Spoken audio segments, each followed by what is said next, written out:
Fala galera do Direito Civil, hoje a gente está aqui mais uma vez com a melhor aula de todos os tempos, da matéria mais linda que tem no ordenamento jurídico. Meu nome é Ana Silvia e hoje eu vou falar para vocês um pouquinho mais sobre a parte de obrigações dentro do direito civil. Uma das partes mais importantes dentro do direito civil, uma vez que ele é a base de toda e qualquer relação contratual, uma grande parte aí do estudo do nosso direito civil.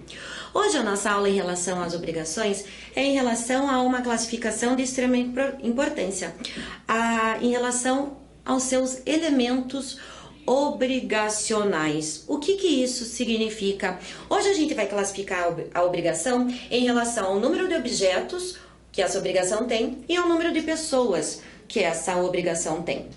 Falando nesse primeiro momento, a gente sabe que a obrigação ela tem que ter uma estrutura mínima para ela existir. Nós temos que ter duas partes e nós temos que ter um objeto. Dessa forma, essa estrutura mínima da obrigação, ela é quando ela tem um credor, um devedor e apenas um objeto. Quando nós temos essa estrutura de obrigação, estamos frente a uma obrigação simples. Autores ainda colocam que é uma obrigação mínima.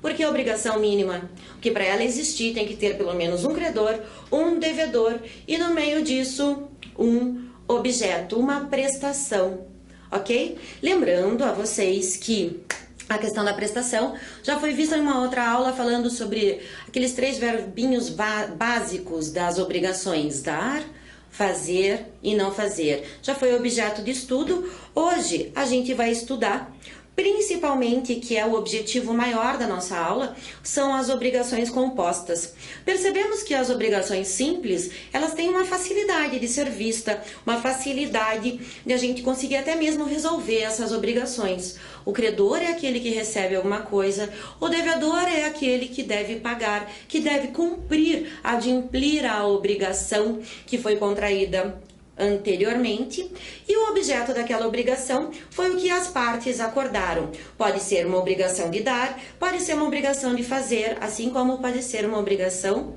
de não fazer. Essa estrutura simples, muito simples, vamos colocar ela de lado, que não existem muitas divergências em relação a esse tipo de obrigação. Por outro lado, o estudo das obrigações compostas, ele é um pouquinho mais, não chatinho, porque nada dentro do direito civil é chato, um pouquinho mais complexo. E é por isso que a gente vai começar falando sobre as obrigações compostas. As obrigações compostas são aquelas que podem ter o elemento objetivo, ou seja, a prestação, em sua forma múltipla, ou seja, dois ou mais objetos, duas ou mais prestações. E por outro lado, nós podemos ter as obrigações compostas subjetivas. As obrigações compostas subjetivas são aquelas em que eu tenho mais do que um credor, mais que um devedor, ou ainda mais que um credor e um devedor numa mesma obrigação. Essas obrigações compostas subjetivas, elas vão ser objeto de outra aula. Hoje o nosso objetivo aqui é falar tudo, esgotar o assunto em relação às obrigações compostas objetivas, ou seja, aquelas que têm multiplicidade de obrigações, certo? As obrigações compostas objetivas ainda possuem mais uma classificação.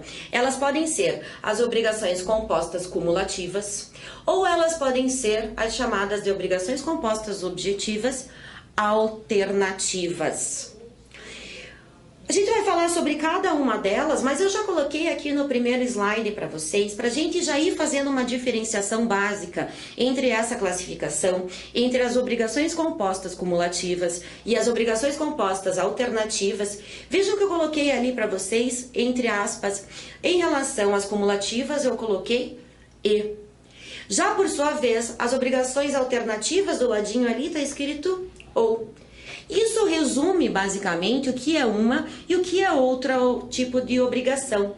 As cumulativas são aquelas que a gente sempre vai usar e. Eu vou ter que, para adimplir a minha obrigação, sempre fazer uma obrigação e a outra. Elas são cumulativas. As duas ou mais obrigações, as duas ou mais prestações presentes naquele acordo, presente naquele contrato, devem ser adimplidas para existir a satisfação total do credor em relação àquele contrato, em relação àquela obrigação. As obrigações alternativas tem outro, a gente vai usar outra, adjunto, como é que é? Adjunto, não lembro, par de português. A gente vai usar uma outra palavrinha, que é o famoso ou. As obrigações alternativas, o devedor pode cumprir uma obrigação ou outra obrigação. Cumprindo uma ou outra, ele já adimpliu de forma completa a sua obrigação face ao seu credor. Então vamos por partes e vamos começar falando das obrigações compostas cumulativas, aquelas que eu tenho que cumprir uma obrigação mais outra obrigação. Esse tipo de obrigação, o devedor se obriga a prestar o cumprimento de várias obrigações distintas. Não existe somente uma, e tem uma e mais uma e mais outra. Pelo menos duas obrigações, pelo menos duas prestações vão ter que ser cumpridas para que haja o adimplemento total dessa obrigação pelo devedor face ao seu credor. Estas prestações, elas não são sempre iguais, elas podem ter natureza diversa. O que isso significa? Que tipo de natureza? A prestação em uma obrigação cumulativa, ela não sempre vai ter duas obrigações de fazer, nem sempre vão ser duas obrigações de dar. Elas podem se misturar, fazendo com que essa obrigação seja adimplida quando eu cumpro uma obrigação de dar e uma obrigação de fazer, por exemplo. Ou ainda, uma obrigação de fazer e uma de não fazer. A natureza da prestação, ela não tem que ser idêntica. Não existe essa obrigatoriedade. Podem ser, ou seja, obrigações de naturezas diversas na mesma obrigação, no mesmo contrato.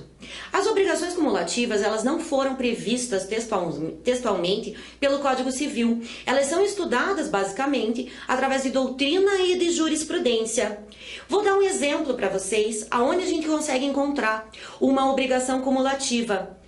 Um exemplo de obrigação cumulativa, porque, como eu já disse, esse tipo de obrigação não tem uma previsão tácita, uma previsão explícita no Código Civil, mas sim uma construção doutrinária e jurisprudencial. Coloquei aqui para vocês, porque eu acho que é bem de fácil entendimento, a Lei de Locação, no artigo 22 e 23. São artigos mais extensos, que têm vários incisos. Não vamos ler todos, mas para vocês verificarem que existe sim a possibilidade de um mesmo devedor, para o adimplemento de uma obrigação, ter que cumprir com várias obrigações de naturezas diversas para haver o adimplemento total daquele contrato. Abre aí, gente. Bom, não vou nem falar, né? Código Civil aberto e hoje o vademecum aberto, a lei de locação. A lei de locação é uma lei extremamente... os examinadores gostam da lei de locação.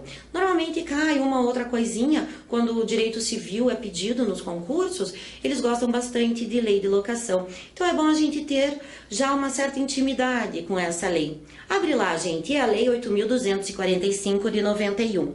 Artigo 22. Ele fala que todos os deveres que o locador tem dentro de um contrato de locação. Vários incisos, eu vou pegar 3 só para vocês verem a diferença do tipo de prestação que cada uma tem na sua natureza. O primeiro inciso fala que o locador é obrigado a entregar ao locatário o imóvel. Entregar. O locador também deve garantir o uso pacífico do locatário no imóvel. O locador tem que manter a locação e forma e o destino que aquele imóvel foi locado.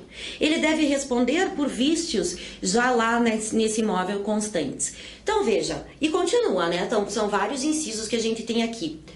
Esse artigo traz pra gente que as obrigações realmente podem ser exigidas com suas naturezas diversas dentro de um único contrato, para uma única parte. Não somente uma obrigação simples de dar, ou de fazer, ou de não fazer. Essas obrigações podem se misturar, formando um grande contrato com várias obrigações. E sempre lembrando a vocês que essas obrigações são cumulativas. Se, num contrato de locação, por exemplo, já que estamos utilizando este exemplo, o locador entrega o imóvel, mas acaba por não permitir o uso pacífico do locador desse imóvel, ele está cumprindo na sua totalidade aquele contrato?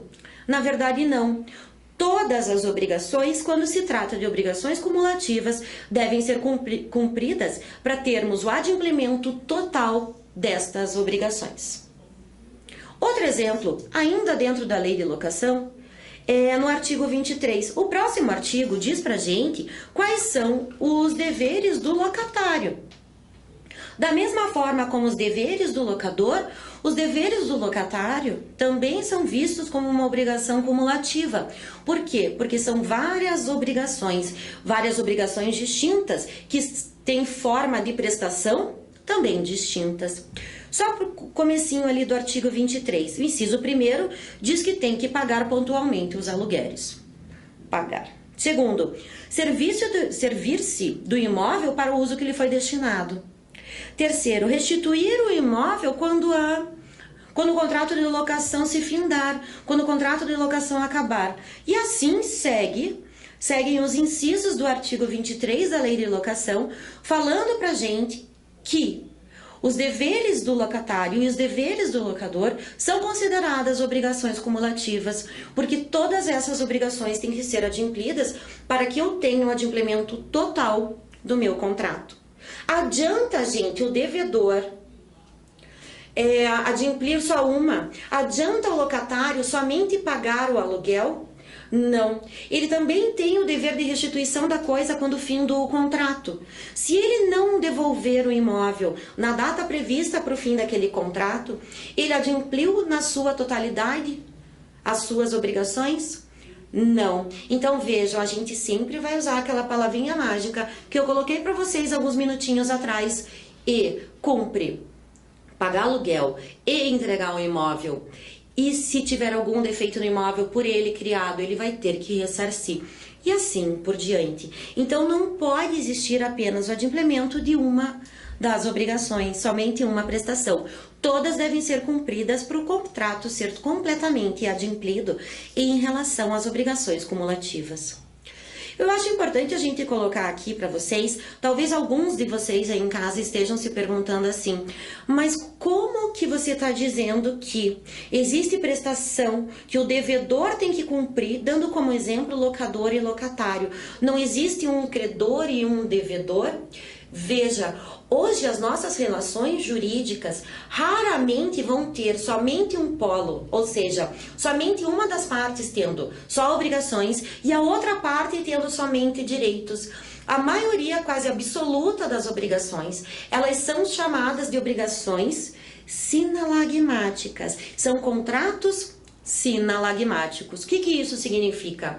Ambos os lados, tanto o credor como o devedor, têm tanto obrigações quanto direitos dentro dessa obrigação.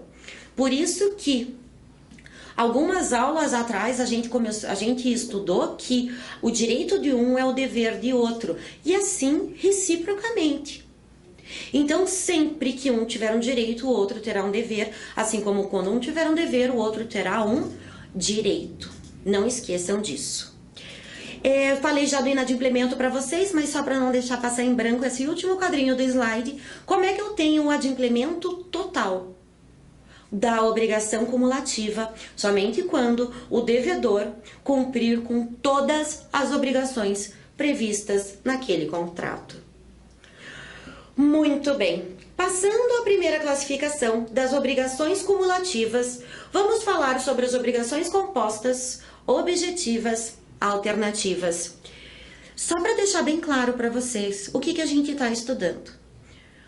Porque a obrigação alternativa, que agora a gente vai começar a explicar, ela também é uma obrigação composta. Ela também tem vários objetos, tem que ter no mínimo 2. E mais, quantos mais forem, não tem um teto, limite, para a gente colocar aí dentro de uma obrigação. Alternativa ou cumulativa.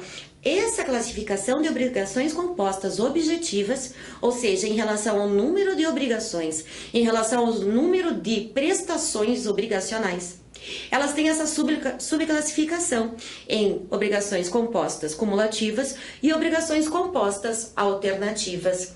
Já passamos, agora um pouquinho, o estudo, alguns pontos em relação às obrigações cumulativas. Agora, a gente passa para a segunda etapa da aula, falando sobre as obrigações compostas objetivas alternativas. Eu disse para vocês lá nos primeiros slides que as obrigações compostas alternativas, a gente usa uma palavrinha mágica. Assim como nas cumulativas eu usei e, nas alternativas eu vou usar ou. Ou seja, se você fosse ter que conceituar uma obrigação composta, objetiva, alternativa, o que você ia colocar? Como é que você ia conseguir colocar isso usando a palavra ou? Tem que existir o adimplemento através da prestação da obrigação, de uma obrigação ou da outra obrigação, como pactuado em contrato. Então, o devedor, para ter o total adimplemento de um contrato e de uma obrigação facultativa, nós temos que ter a prestação de uma ou outra obrigação. Fica a critério, já vamos ver como isso funciona, fica a critério do devedor escolher qual obrigação ele vai cumprir. E cumprindo aquela obrigação por ele escolhida, é o suficiente para dizer que esse contrato foi adimplido por aquele devedor em relação ao seu credor. Então, ele vai cumprir ou uma ou outra. As obrigações alternativas, diferentemente das cumulativas, elas estão previstas no nosso Código Civil. O legislador deu um espacinho do nosso código para elas, a partir do artigo 252 até o 256, ali previstas, falando como que funciona, quando que vai ter o adimplemento, quando que não vai ter esse adimplemento. Então, se vocês puderem, por favor, acompanhem comigo lá a partir do artigo 252 do Código Civil em relação às obrigações facultativas, certo? Ai, desculpa, as obrigações alternativas, falei errado, volta. Ai, concentre, prof. As obrigações alternativas estão previstas no Código a partir do 252. Existem também as obrigações facultativas, que a gente vai ver no último pedacinho da aula. Então, vamos retomar. Volta aqui, volta o nosso raciocínio. Estamos falando das obrigações compostas objetivas. Já falamos das obrigações compostas objetivas cumulativas, que é aquela que o devedor tem que cumprir várias prestações, e tem que cumprir todas elas para ter o adimplemento contratual. E agora, começando a falar sobre as obrigações compostas objetivas alternativas. Essas obrigações, a gente usa aquela palavrinha mágica ou, para ver o adimplemento total de um contrato, o devedor deverá cumprir uma obrigação ou outra obrigação, para daí estar extinto o contrato pelo seu cumprimento. Certo? Essas obrigações alternativas previstas no artigo 252 ao 256 do Código Civil. Muitos autores e também muitos estudantes ali dizem que às vezes confundem. Quando que eu vou ter uma obrigação alternativa e quando que eu vou ter uma obrigação de dar coisa incerta? Vamos voltar um pouquinho em aulas anteriores, onde estudamos as obrigações de dar, fazer e não fazer, e uma das obrigações de dar que a gente estudou foi a de dar coisa incerta.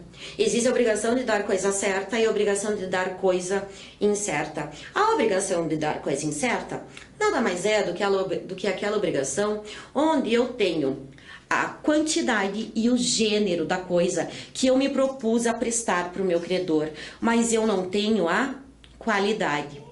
Eu acho que a Alvenosa, que é bem interessante o exemplo que ele dá, eu acho bem fácil da gente conseguir entender o que é uma coisa e o que é outra.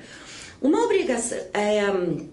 obrigação de dar coisa incerta, ele fala assim, na coisa incerta, essa coisa, ela não tem a qualidade. Mas como que eu vou saber o que é qualidade, o que é gênero? Então ele faz tipo um exemplo fácil da gente conseguir até mesmo memorizar o que é uma coisa e o que é outra.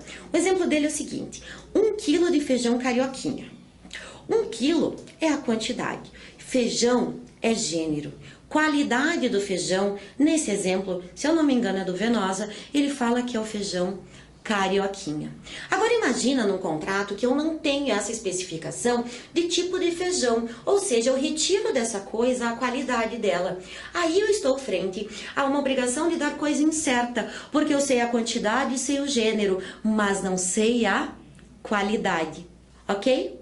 Eu sei que tenho que dar 1 quilo de feijão, mas qual tipo de feijão? Aí se não foi fechado, não foi pontuado dentro do contrato. Se isso acontecer, estamos frente a uma obrigação de dar coisa incerta. A obrigação alternativa, por outro lado, a gente acabou de ver que é quando o devedor, para adimplir um contrato, tem que prestar uma obrigação ou outra. Existe aqui uma faculdade, existe aqui, por parte do devedor, uma escolha a ser feita. Ou eu faço essa, ou presto essa obrigação, ou eu cumpro essa outra. Ele tem o direito de escolha, ok? Prof, dá um exemplo de obrigação alternativa. Tô com uma obrigação facultativa na cabeça hoje. Não sei por quê. Obrigação alternativa. A obrigação alternativa é aquela que o devedor tem a faculdade. Ele ou vai prestar uma obrigação ou vai prestar outra. E qual que é a diferença entre a obrigação alternativa e a obrigação de dar coisa incerta? Veja, a obrigação de dar coisa incerta, eu só tenho uma possibilidade, porque eu não estou frente a uma obrigação composta. Estou frente a uma obrigação simples. Eu tenho que dar alguma coisa que é determinável, não completamente determinada.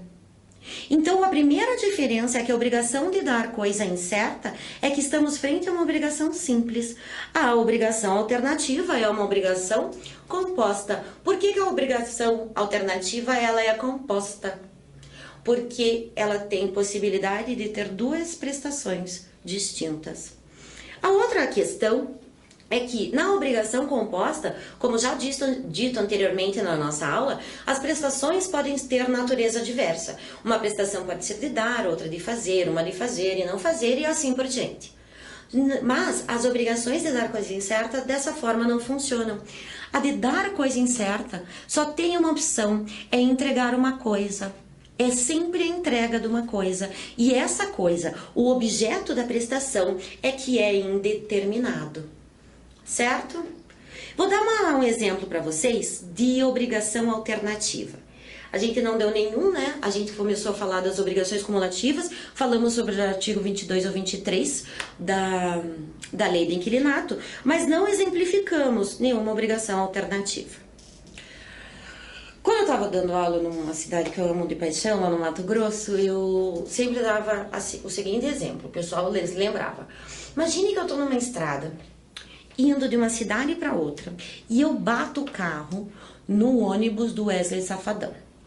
O Wesley Safadão me fecha, deu um problema lá, e a culpa toda é do motorista do Wesley Safadão. Eu desço do carro brava, coisa e tal, que bateram no meu carro, e desce o Safadão com todo aquele seu charme, aquele coque moderníssimo, e diz: safadinha, não fique assim, tudo vai ser resolvido. E ele fala assim: o que eu posso fazer para você não sair no prejuízo? Fico eu pensando, meu Deus, meu carro vai custar uns milão, mas milão a gente dá um jeito de pagar, mas tenho aqui Safadão, o rei da safadeza na minha frente. E olho para ele e digo assim: eu faço uma proposta. Ou você conserta meu carro, manda consertar meu carro e paga, ou você vai na minha casa amanhã num churrasco cantar para os meus amigos. Safadão, muito esperto, paga o valor do carro e vai embora. Veja, eu como credora, eu dei a possibilidade para o Wesley Safadão de pagar aquela obrigação, de adimplir o que ele tinha feito de duas formas. Ou indo cantar na minha casa, ou consertando o carro, certo? Isso é uma obrigação alternativa. Falei para vocês que as obrigações alternativas estão previstas no Código Civil a partir do artigo 252. Vamos dar uma olhadinha neles, nas partes principais, o que tem que saber para vocês conseguirem chegar no objetivo que é passar no concurso. O artigo 252, ele fala sobre nas obrigações alternativas, quem que faz a escolha? Quem que escolhe se vai cumprir uma obrigação ou a outra obrigação? Quem faz essa escolha é o devedor. Essa escolha cabe ao devedor pela lei. Porém, se no contrato outra coisa estiver prevista, é a outra coisa que vale. Posso fazer um contrato onde, numa obrigação alternativa, onde quem tem o direito de escolha é o credor? Posso, mas se o contrato silenciar, se nada ele falar sobre o direito de escolha, a gente segue o que o Código Civil diz. Então, quem vai ter o direito a essa escolha é o nosso devedor. É o devedor, certo? Leiam depois com calminha o artigo 252.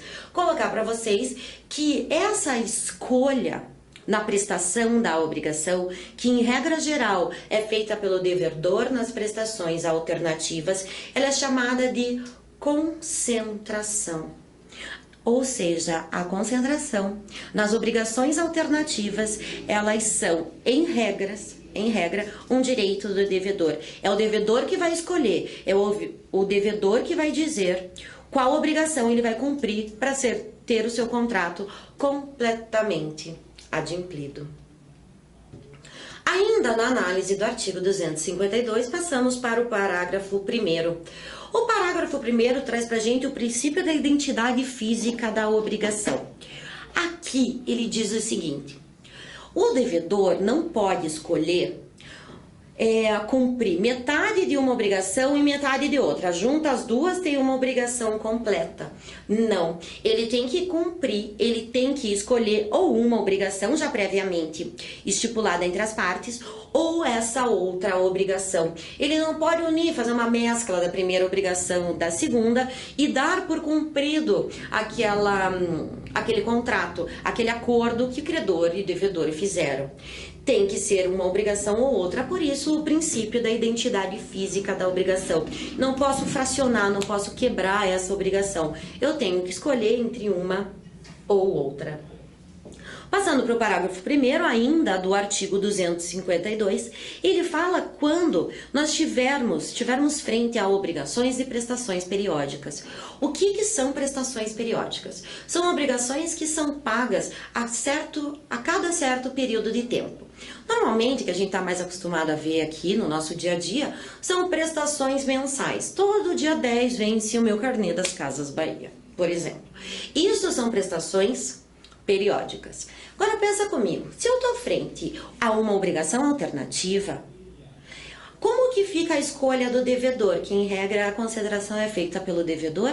Como que fica? Se eu escolher uma obrigação, se eu escolher cumprir uma das obrigações ali previstas, todos os meses subsequentes eu vou ter que prestar a mesma obrigação? Na verdade, não. O parágrafo 2º do 252 do Código Civil diz que, no caso de obrigações com prestações periódicas, o devedor tem o direito de escolha, o devedor tem o direito de concentração toda vez que for prestar o pagamento, ou seja, todo mês ele tem o direito de concentração em relação à escolha da obrigação que vai ser cumprida. O que isso significa dizer? Se eu estiver frente a uma obrigação de prestações periódicas, o devedor no primeiro mês pode escolher me pagar em relação à obrigação A. Já no segundo mês de prestação, ele vai pagar cumprindo a obrigação B. E assim por diante, pode ter meses, podem ter pagamentos que vão ser a mesma e ele pode ir alternando se assim ele escolher, certo? Então, como regra geral, a concentração, a escolha é do devedor e quando estivermos frente a obrigações periódicas e prestações periódicas, o devedor fará essa escolha, o devedor fará essa concentração a cada mês, a cada período de tempo para o próximo pagamento. Certo? Por que o legislador, no parágrafo 2º, não colocou pra gente a prestação mensal? Por que é periódica? Porque o período da prestação pode ser acordada dentro das obrigações das formas mais distintas possíveis. Eu posso ter um pagamento do devedor mensal? Pode, fácil de a gente ver. Mas pode ser semestral, trimestral, bimestral, pode ser quinzenal. Pode. Então, dentro desse período, independentemente do tempo que se passa entre uma prestação e outra, o devedor tem sim o direito de escolha, o direito de concentração de qual prestação ele vai cumprir para ter aquele mês ou aquela prestação adimplida em relação ao seu credor. Entenderam? Tudo bem? Então tá bom. Passando para frente, parágrafo 3º do artigo 252. O parágrafo 3º fala que se eles não conseguirem entrar num acordo, eles quem? Credor e devedor. O devedor escolhe, concentra uma prestação, mas o credor diz que não quer. Quem que resolve no caso concreto? Chama o juizão. O juiz que vai decidir se vai ter que cumprir uma ou vai ter que cumprir outra. Qual é o objetivo disso? A gente conseguir ter novamente um equilíbrio na relação obrigacional. A gente sabe que hoje a gente não se admite mais no direito relações obrigacionais que sejam desproporcionais em relação à obrigação a ser prestada e ao que está recebendo. Então, para não haver esse desequilíbrio entre as partes, a gente chama o juiz para resolver no caso concreto e reestabelecer a ordem dentro da obrigação. E o último parágrafo no artigo 252 fala aqui: se as partes, se credor e devedor, acordarem que um terceiro é que vai fazer a escolha, que um terceiro é que tem a obrigação de fazer a concentração no caso concreto, e esse terceiro, na hora de fazer a concentração, na hora da escolha de qual prestação o devedor vai ter que cumprir para adimplir aquele contrato, se esse terceiro não puder, por qualquer motivo, ou se ele se recusar, se ele não quiser fazer a concentração, a gente chama mais uma vez nosso amigo juiz. É o juiz que daí vai tomar frente àquele processo e entrar no lugar do terceiro, dizendo pra gente qual prestação será cumprida pelo devedor, para que ele tenha todo o adimplemento daquele contrato em face ao seu credor. Acho que é um dos artigos mais importantes que a gente tem em relação às obrigações alternativas. O artigo 253 também acho que é de extrema importância, por isso que eu trouxe para vocês.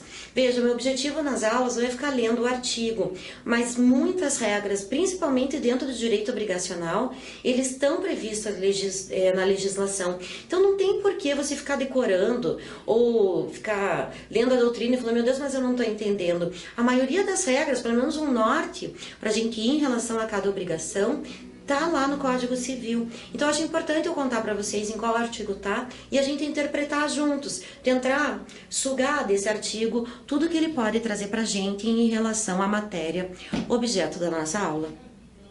O artigo 253 fala que se a obrigação for inexequível, o que é uma obrigação inexequível? É aquela que não tem mais possibilidade de ser cumprida. O artigo 253 fala aqui, ó, se uma das duas prestações não puder ser objeto de obrigação ou ser tornada inexequível, subsistirá o débito quanto à outra. Devedor se compromete a prestar uma obrigação ou outra, obrigação A ou obrigação B. A obrigação do devedor é ele entregar para o credor 10 sacas de café ou 10 sacas de feijão. Se o meu café foi colhido no tempo errado e ele tá podre já, apodreceu lá no pezinho de café, esse café não vale mais para nada. O devedor, por mais que uma das prestações não seja mais passíveis de ser prestada, ele vai ter a outra obrigação para conseguir adimplir essa obrigação. Ele tem uma outra possibilidade de adimplir essa obrigação. Então aqui, por mais que uma das obrigações não possa mais acontecer, a outra ainda pode. Se uma das obrigações some por ser inexequível, estamos frente não mais a uma obrigação alternativa, onde o devedor cumpriu uma ou outra prestação para ter o seu adimplemento total. Ela vai ser vista agora como uma obrigação simples, já que a primeira ou a segunda obrigação ali proposta dentro da obrigação alternativa teve algum problema, pereceu, não é mais possível de ser exigida. Quando isso acontece, sai uma obrigação, não tem mais possibilidade de cumprimento, então a gente volta a uma obrigação simples, um credor, um devedor e somente uma possibilidade de prestação de obrigação. Mas o crédito do credor ali permanece e ele vai exigir que aquela obrigação que ainda continua possível de ser prestada, assim seja feito, para que haja o adimplemento total do contrato. Passando para o artigo 254. O artigo 254 e o 255 fala sobre o perecimento da obrigação, fala sobre o perecimento do objeto da obrigação com culpa do devedor, sem culpa do devedor, quando a concentração é feita pelo devedor e quando a concentração é feita pelo credor. Para a gente não precisar ler o artigo e ficar aqui em minúcias, palavrinha por palavrinha, vamos numa regra geral. 254 mais 256. Anota aí.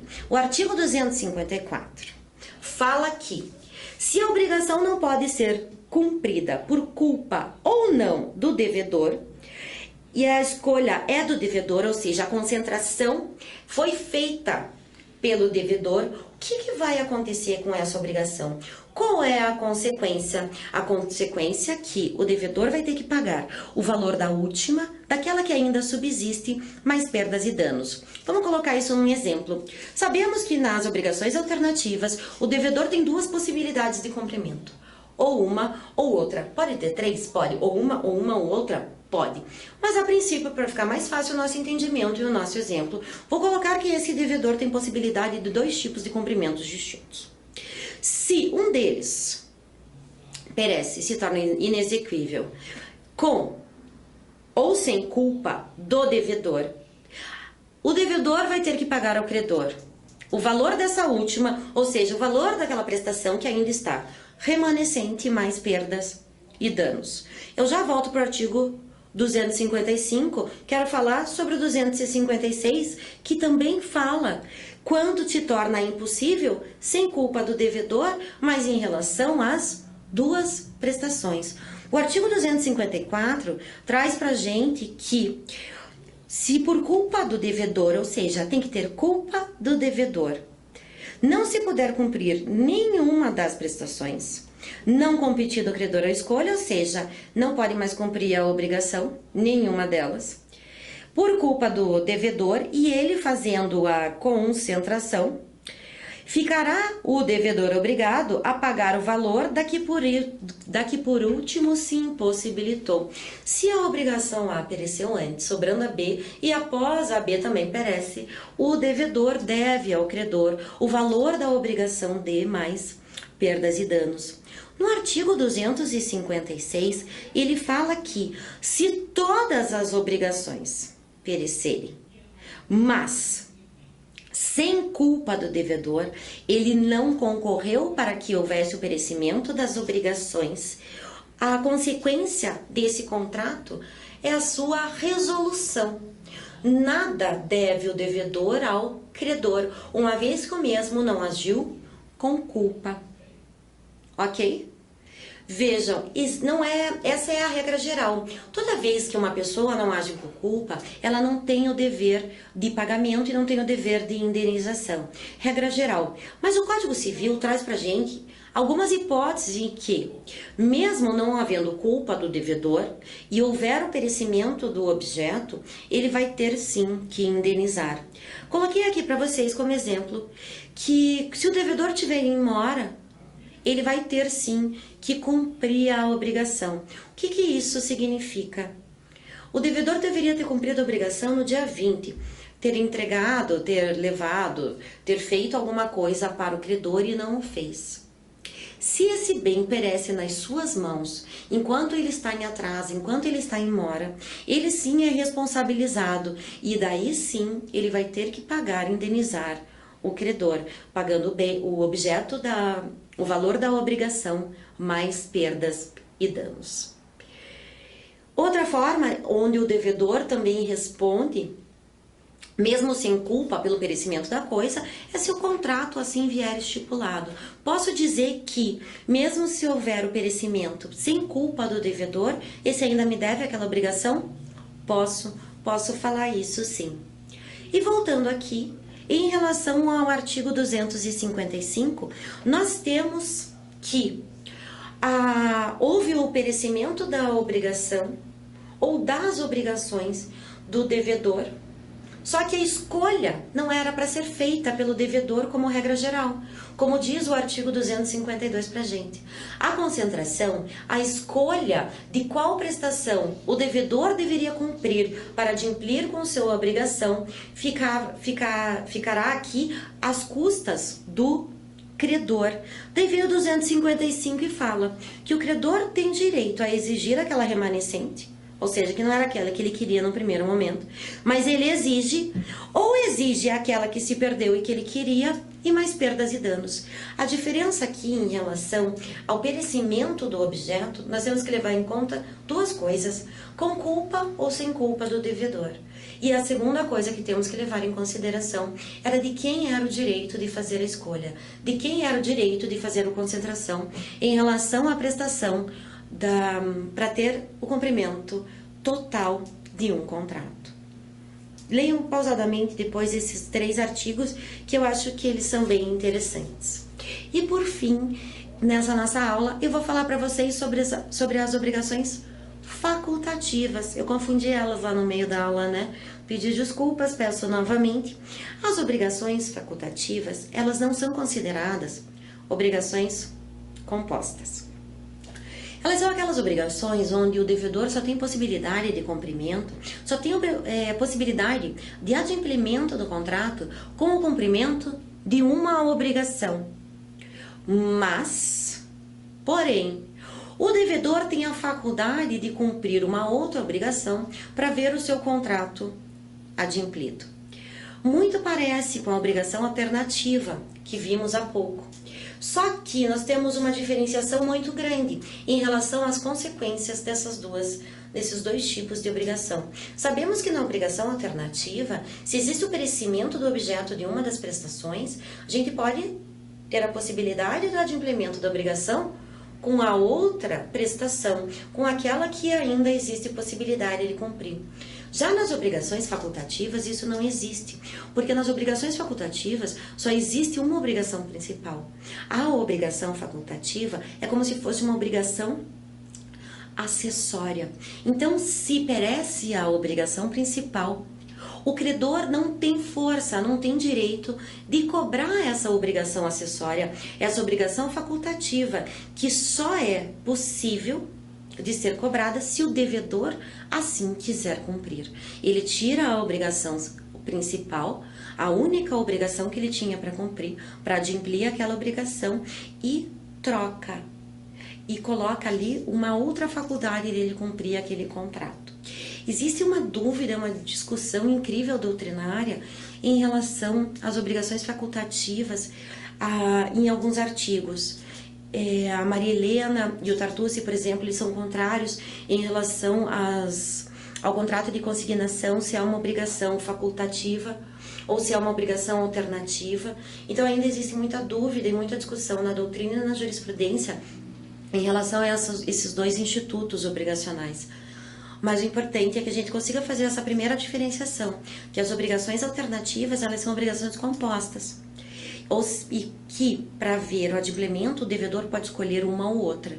E como consequência desse conceito de obrigação alternativa, temos que o credor, nas obrigações alternativas, ele pode exigir o cumprimento de uma ou de outra. Se perece a primeira possibilidade de obrigação, ele pode ainda continuar perseguindo a satisfação do seu crédito pelo cumprimento da outra obrigação.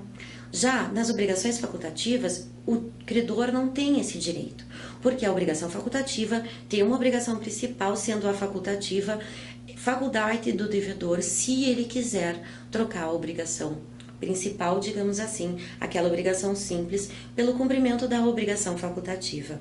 Então, o credor, se a obrigação não é cumprida, não tem o direito de cobrá-lo do cumprimento da obrigação facultativa. Certo?